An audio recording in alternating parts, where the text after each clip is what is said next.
plaguing residents. Finally, there is a new safety plan.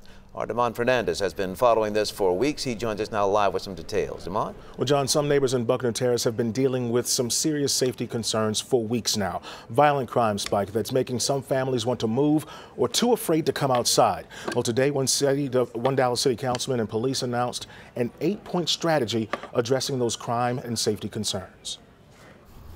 It's a busy day in Buckner Terrace. There's so much killing, going on up in these apartments. For Mike Mathis and his grandkids, safety is key, especially just steps away from an area that's been a hotspot for violent crime. It's gang-related, drug-related.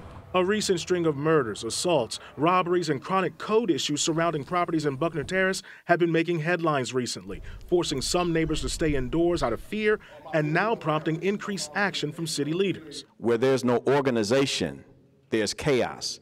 Councilman Kevin Felder stood beside Dallas police on Tuesday, announcing an 8-point strategy to address crime and safety concerns in Buckner Terrace and South Dallas. And what I found out is that in many of the areas, actually most of the areas where those crimes are being committed, there's no crime watch and there's no homeowners association.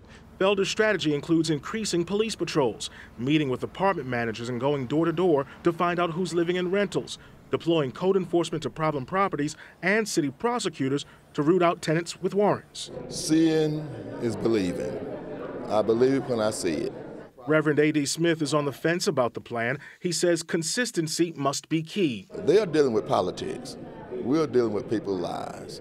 The safety plan also includes more engagement events to help build trust between community and police. The thing I would like to do differently is ask the community to walk alongside the officers and have a joint foot patrol. Mathis says the strategy is a start.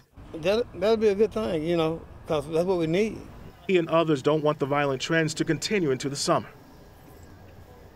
And while some residents say the increased police presence just in the past week is already making them feel safer walking the area, some Buckner Terrace tenants I spoke with today told me they feel police are intimidating some residents. Now, community organizers say in order for the strategies to work, neighbors must be involved. Damon Fernandez, Channel 8 News. Thank you, Damon.